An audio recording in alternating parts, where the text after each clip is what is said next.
ધન તે કુળ ને બંધુ જે કુળમાં હરિદાસા।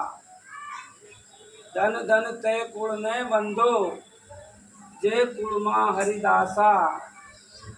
કોટિક તીર્થ વત એની જનની ને કહીએ પુત્ર પવિત્ર પ્રકાશા।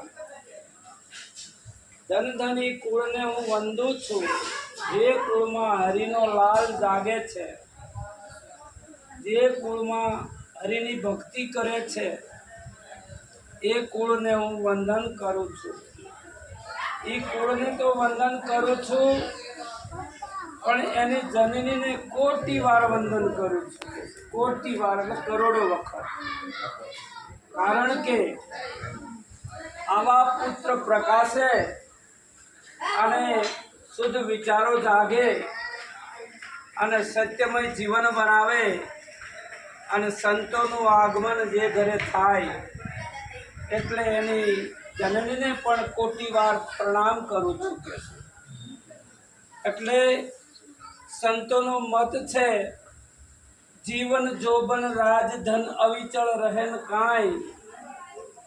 જીવન જોબન રાજ ધન અવિચળ રહે ન કાંઈ। જે ઘડી જાય સત્સંગમાં મનુષ્ય જન્મ ફળ સોઈ। મનુષ્ય દેહ મળ્યો અને આ જીવન જન્મ અને મૃત્યુ વચ્ચેનો સમય જીવન કહેવાય। શરીરનું સર્જન અને